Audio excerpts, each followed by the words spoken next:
games in LA.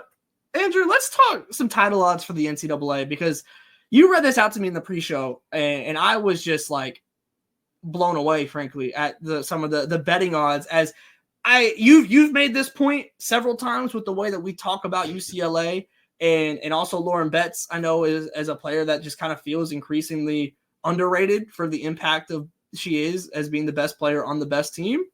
But Andrew, read these title odds out, because this is crazy to me. Yeah, so this is via DraftKings, and like, no, they're not advertising. No, I don't really know if we fuck with the concept of like advertising gambling. Yeah, don't on it. Ignore that part for now. Just think of this as rankings almost. Well, the reason I bring up the odds here is not necessarily to like do the Bill Simmons bit with Cousin Sal. It's more because odds makers, for all of their faults, do have a pretty good pulse in one way or another on how these games go. There's a reason they make the odds. There's a reason the house wins. So if you see something like what I'm about to read, it raises your eyebrow, because it's like, what do they know? You know, like, what do they know and what do they see, or what do the numbers suggest that we are not seeing? South Carolina is currently the odds-on favorite to win the NCAA tournament at plus 275. Fair. Like, it's Dawn Staley in South Carolina. We know this. UConn is a plus 350, which, okay. So I think there's a bit of a UConn bump there, because, you know, it's still Gino after all. Notre Dame at plus 450 makes plenty of sense given what we've seen. Hannah Hidalgo and Olivia Miles, especially showing up in big moments. Like, you could count on that in March. USC at plus 500. Notice I have not said UCLA yet. Correct. UCLA has the 5th best title odds here at plus 600. There's a wide chasm between that and the next grouping. Texas is plus 900, LSU's plus 17, and then you start getting into like the plus 4,000 and 5,000s, plus 4,000, your Oklahoma Sooners.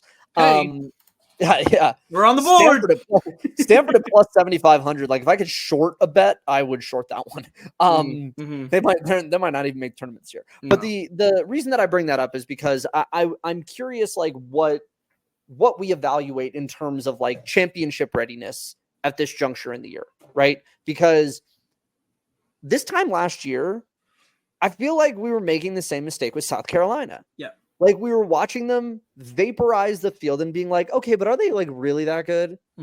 Like, and then they just kept doing it. Like, yeah, like, can they keep doing it? Like, well, I guess we got to watch and see what happens when they play LSU. Like, they only get 2 real heavy hitter shots at a conference opponent until they get to March. Like, how good are they really? Ignore the fact that in the opening game of the year they hung 100 on Notre Dame. Like, right. And you know, we get to the end of the year and it's 38-0 in a national championship. So I think it's interesting that we are still in this way, and the odds makers who presumably know such things are still downplaying UCLA to this degree. And I know that there is some situational stuff, like Corey Close has not been there before. She has not gone that deep in the tournament. She has made some pretty baffling coaching mistakes down the stretch in some of these games, whether that be the Pac-12 tournament like we saw last year or the NCAA tournament in the last 2 years. And even with that, man, dude, like this team, it's South Carolina. I'm not going to stop banging this drum. Like, the makeup is South Carolina of last season. So similar. Yeah. Like, it's so similar in the construction and the talent and the way the way they are put together. The style is obviously different, but it's just, they have all of the same hallmarks of that team. Does that mean they go 38-0 and obliterate the field? No, but I do think that it means that I'm putting them at a higher odd than USC to win the national championship. Yeah, as of right now, you know? Sure. 100%. And even UConn, right? Like, especially if we start getting like question marks around Paige's health. It's very surprising to me that we are not talking about UCLA as a more bona fide title contender. And I think this is kind of an interesting thing that I've started to kind of workshop on in the Take Factory here is the idea that we in women's basketball, and I think this is a plus for women's basketball, we don't project ahead in the same way the men's game does. Yeah.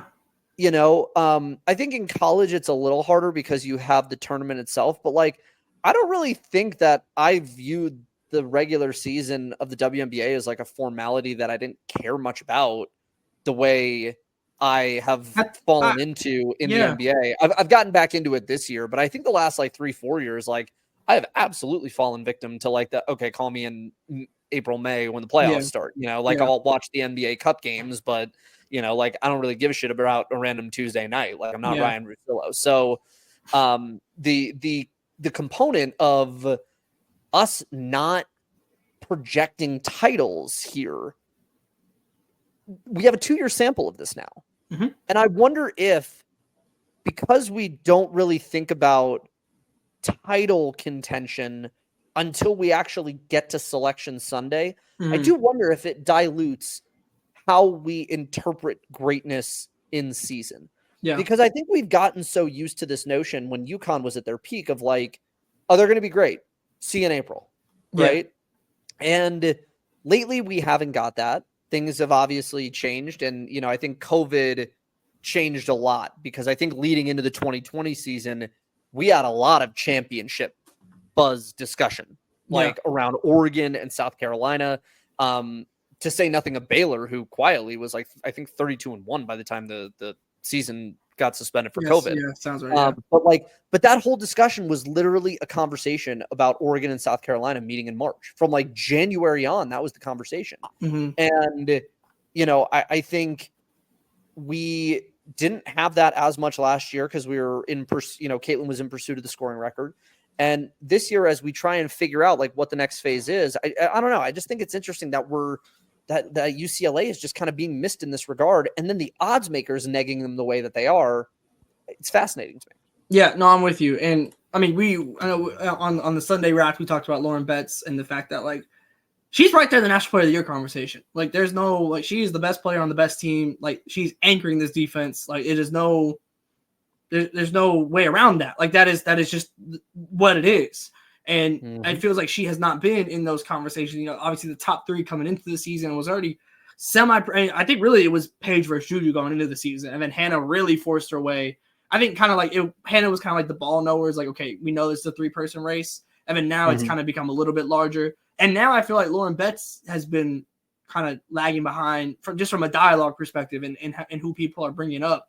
Also, I think it's important to note Kiki Rice has been on the uptick recently. She's been fantastic. Obviously started off the season slow, had the injury, so wasn't starting initially and wasn't like it was kind of a weird ramp up for her getting into the season.